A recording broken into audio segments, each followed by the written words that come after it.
Mission Walk, India's #1 most advanced rehabilitation and physical therapy center, Manikonda, Alkapur Road. Call 9177 మా branches Hyderabad, Delhi మరియు పూణేలో కలవు.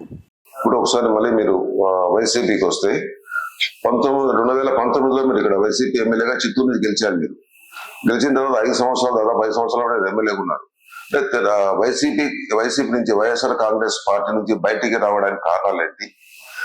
అక్కడ జరిగిన వ్యవహారాలకు సంబంధించి మీకు జరిగిన ఇబ్బంది ఏంటి? అంటే మీకు పిలిచారు, ఎమ్మెల్యే ఇచ్చిన తర్వాత, సీట్ ఇచ్చిన తర్వాత, మీరు గెలిచిన తర్వాత 40,000 మెజారిటీతో మీరు గెలిచారన్నారు. సో ఆ పరిస్థితుల్లో ఎందుకు ఇక్కడికి వచ్చారు? అంటే రాజకీయ అవసరాల కోసం వచ్చారు అంటారా? అంటే మీ ప్రత్యర్థులు అంటున్నది ఈయన రాజకీయ అవసరాల కోసం వస్తున్నారు ఇక్కడికి అంటున్నారు. అంటే ఏ కారణంతో మీరు పార్టీ మారారు? చూడండి, ఇది నేను జనసేన వైఎస్ఆర్ కాంగ్రెస్ పార్టీలో ఎమ్మెల్యే, ప్రస్తుతం చిత్తూరు నియోజకవర్గానికి గెలిచాను. నేను అనుకున్న అభివృద్ధి చేయలేకుండా పోయినాను. ఈ ప్రభుత్వంలో ఒక రోడ్డు వేయించుకోవాలన్నా, ఒక కాలువ కట్టించుకోవాలన్నా, ఒక చిన్న పని చేయాలన్నా కూడా నిధులు లేకుండా అభివృద్ధి జరగడం లేదు. ఈ దీనిలలో నా ఆలోచన అంతా, నేను సర్పంచ్ అయ్యాను, ఎంపీపీ అయ్యాను, జెడ్పీటీసీ అయ్యాను, 3 సార్లు ఎమ్మెల్యేగా అవకాశాలు వచ్చింది, ఒకసారి గెలిచాను, చాలు నా కోరిక తీరిపోయింది, నేను డిసైడ్ అయిపోయాను.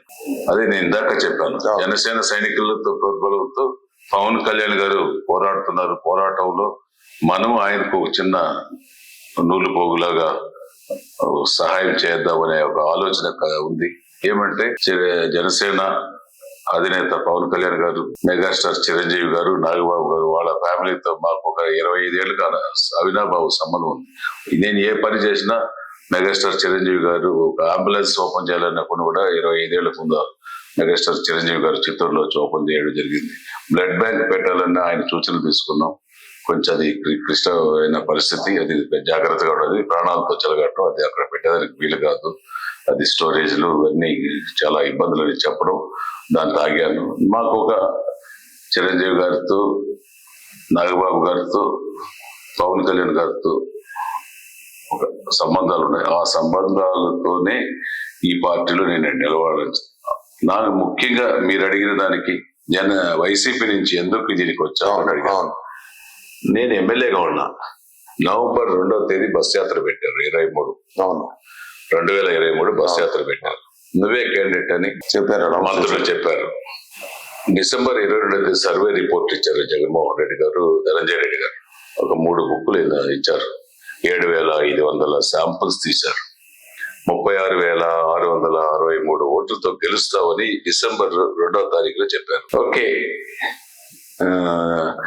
మళ్ళా డిస్టర్బెన్స్ ఉండేది మాకు. ఇప్పుడు ఎవరికైతే టికెట్ ఇచ్చారో విజయనగరికి, మాకు అది డిస్టర్బెన్స్ మేము 4 రోజుల్లో సర్దేస్తాము, నీకు ఇంకా 10,000 ఎక్కువ వస్తుంది, నువ్వు కంటిన్యూ చేసుకున్నారు. నవంబర్లో చెప్పారు, డిసెంబర్లో చెప్పారు, బాగుంది. జనవరిలోకి వచ్చేటప్పటికి నీకు ఎమ్మెల్యే సీటు ఇవ్వలేము, మేము విజయనగరికి ఇస్తున్నాం, ఒక శాండల్వుడ్ స్మగ్లర్ అని చెప్పడం జరిగింది. నేను షాక్ అయ్యాను.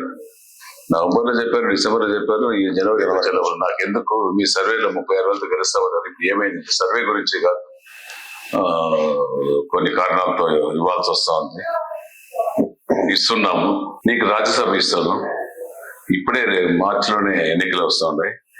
ఈ ఎలక్షన్ ముందే నేను రాజ్యసభ ఎంపీగా నేను పంపిస్తాను. రాష్ట్రంలో కాపులకు రాజ్యసభ ఇంతవరకు ఇవ్వలేదని నమ్మబలికి, నమ్మించి, దగ్గర మోసం చేసి నన్ను ఒప్పించడం జరిగింది. సరే, ఓకే, నాకు ఆలోచన లేదు, ఎంపీ ఆలోచన నాకు లేదు, రాజ్యసభ ఆలోచన నాకు అసలు లేదు. ఆ విధంగా వాళ్ళే హామీ ఇచ్చారు, వాళ్ళే మాటలు చెప్పాడు. మళ్ళీ ఆయన చెప్పేది నేను మాట తప్పను, మాట తిప్పను అనేది ఒక స్లోగన్ ఉంది. అది చెప్పేదంతా అబద్ధాలు, చెప్పేదంతా మాటలే. దీంట్లో ఇది కూడా తెలిసింది. నా మరి 100 మందికి చెప్పాడు, 60-70 మందికి మార్చిన వాళ్ళకి, ప్రతి ఒక్కరికి నీకు రాజ్యసభ ఇస్తా, ఎమ్మెల్సీ ఇస్తా, కార్పొరేషన్ ఇస్తానని అబద్ధాలు చెప్పాడు. మాయ మాటలు చెప్పాడు, మోసపూరిత మాటలు చెప్పాడు, మడం తిప్పేశాడు, తిరిగిపోయింది, దానికి మడం లేదు. కాబట్టి ఆ బాధతో నేను ఆయనకు లెసన్ నేర్పించాలి. నువ్వు నన్ను నాకు ఇవ్వకపోతే భగవంతుడు చూసుకుంటాడు అన్న. భగవంతుడి ఆశీర్వదించాడు, పవన్ కళ్యాణ్ గారి ఆశీస్సులు ఇచ్చారు, 7 వచ్చిన వస్తుంది. నమస్తే, నేను మోనిక. తెలుగు రాజ్యం ఇక ఊరూరా రాబోతోంది. దినదిన ప్రవర్ధమానమవుతున్న తెలుగు రాజ్యం ఛానల్కు 2 తెలుగు రాష్ట్రాల్లోని 42 లోక్సభ నియోజకవర్గాల నుంచి న్యూస్ కంట్రిబ్యూటర్స్గా వ్యవహరించడానికి యువతను ఆహ్వానిస్తోంది. జర్నలిజం పట్ల ఆసక్తి, కనీస సామాజిక రాజకీయ పరిజ్ఞానం, స్థానిక పరిస్థితులపై మంచి అవగాహన, స్థానిక పరిచయాలు, గౌరవప్రదమైన జీవనం ఉంటే సరికొత్త సామాజిక విప్లవంలో మీరు కూడా భాగస్వాములు కావచ్చు. మీ అంతరంగాన్ని ఆవిష్కరించవచ్చు. ప్రతి లోక్సభ నియోజకవర్గ పరిధిలో 2కి అవకాశం ఉంటుంది. 30 నుంచి 35 ఏళ్ల మధ్య వయస్కులై జర్నలిజం పట్ల అభిరుచి, ఆసక్తి కలిగిన యువకులు తమ వివరాలు, జీవన విధానం, ఆసక్తి గల ప్రాంతం, పాస్పోర్ట్ ఫోటోతో కలిపి ఈ దిగువన నంబర్కు వాట్సాప్ చేయొచ్చు. నంబర్ 8125150555.